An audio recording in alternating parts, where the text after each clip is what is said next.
Hello everyone and welcome to the video, and today we're going to be going over a Genji guide that will make you be a much better Genji. But before we get into the video, I would like to ask you guys to drop a sub and a like on the video. If you do this, you will become the #1 Genji in the world. These are the rules, I don't make them, and I certainly wouldn't lie about this type of thing. But with that out of the way, let's get right into the video. So the first thing we want to talk about is Genji's abilities. This is obviously the most basic thing, and one of those is his dash. His dash resets every kill you get.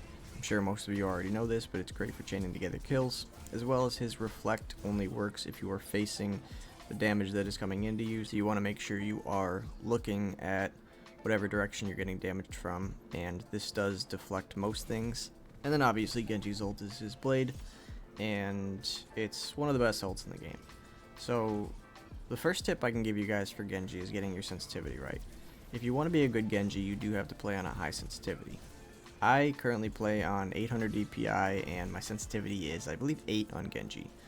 A lot of people play on higher DPI and lower sensitivity, but typically you do want a quicker sensitivity. So for my other heroes like hit scans, I use 800 DPI and 5 cents. So on Genji I'm up 3%, and it definitely helps because a lot of times on Genji you need to be able to turn around and flick very quickly.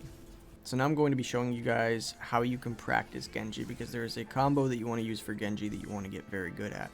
I'll put the workshop code on the screen right now, but basically this combo is you dash and then you turn around, because you'll typically dash through the enemy. So you dash, you turn around, you right click, and then you melee.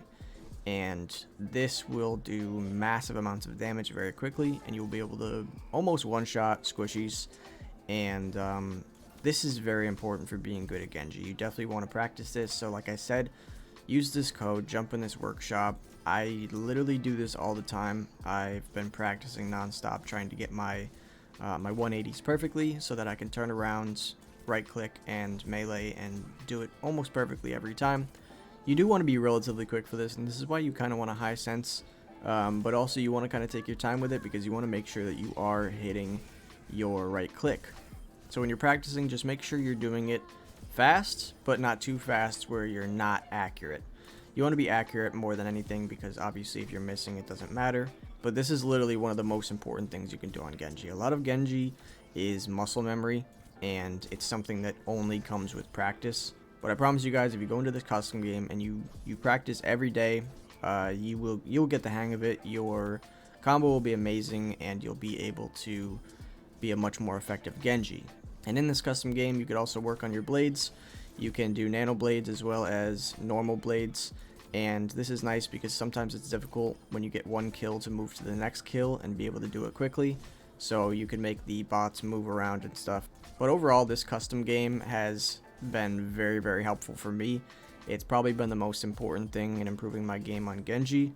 So definitely just practice, get the muscle memory right, and get the combo down, and you will be doing much more damage. So now I want to talk a little bit about positioning for Genji and just what you should be doing overall. So Genji is a hero that is amazing at diving backlines and killing healers. He is a very aggressive type of hero. However, you want to be kind of careful, and you want to be selectively aggressive, because a lot of times I see people, they'll just dash into an entire team and then die instantly. That is definitely not how you want to play Genji. You could also play Genji flanker style, but I don't play him that way, just because I believe that farming up your ult is very important. You want to be getting your blade as fast as possible, because obviously it's one of the best ults in the game, and you want to pretty much have it as fast as you possibly can. So typically the way I play Genji and the way I position myself is I'll stay kind of close to the tank. I will just kind of poke at the enemy and try to build ult charge as much as I can, and I pretty much just wait for opportunities where I can go in and get a pick. And that's what Genji's best at, is going in. You know, if you see somebody's low, you can go in, do the combo on them, kill them, pick them, and then you have a dash reset now so you can get out. And if your team is using their abilities and you guys are going in, then you can use that dash to go to your next target, probably a backline healer, and then try to kill them too. And it's all about knowing when you are going to be engaging, disengaging, and just overall when it's a good time to go in and try to get a pick. So Genji works very well with Zarya as well, because you can dash in, you'll get a bubble, they'll shoot at you, and you'll get your Zarya charge, you'll be safe, you can get out, you can use your deflect to kind of back up a little bit. And for that reason, Genji is pretty much the best aggressive DPS in the game. Now we're going to talk about Genji's ult. And with his ult, it's pretty straightforward. You just slash people and then dash through them. It takes 2 slashes to kill them unless you're nanoed. If you are nanoed, you can dash into somebody and then slash and then you will kill them. That works for most squishies, but it is very important to understand who you're going to be trying to kill. You don't want to just dash at someone like a Moira unless you know her fade is down, because if you dash at her and her fade is up, she's just going to fade away and you will be standing there like a jackass. So diving on someone like an Ana or a Zenyatta, and if you do dive on a Zenyatta, it's very important that you don't ult first. You want to kind of bait out his trans if he has it, or just understand when these types of abilities are used. Obviously Lucio beat and Zenyatta trans, you want to make sure that they are down, or you want to kind of bait them out if they are up before you use your blade. And obviously whenever you are using your blade, you never really want to target the tank unless he's pretty much the last person alive. You want to go for the squishies instead. You want to go for the people that are easy kills, and people that don't really have movement abilities is obviously preferred. People like Ashe, very easy kill. Zenyatta, like I said before, and Ana, very easy kills. So you want to kill them first. And now the final thing I want to talk about is just some of Genji's counters. Genji is not good into Zarya. Genji is not good into Moira, Symmetra, Torbjorn, and anyone who has kind of like a laser projectile, because he can't deflect it, they just kind of laser him down and he dies. A lot of times Zarya's will solo grab an ulting Genji too, so that could be a little bit irritating.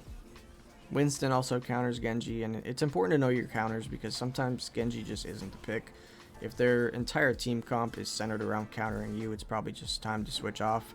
But overall, Genji is one of the best DPS heroes in the game, so even if you're getting countered by just a few of them, maybe there's just one Zarya on the other team and no one else that is your counter, you can go into that, that's fine. Just because of how much value Genji brings in general, and the fact that he's, like I said, one of the best heroes in the game, you can get past that. But that's pretty much it for today's video, so thank you guys so much for watching, and I'll see you next time.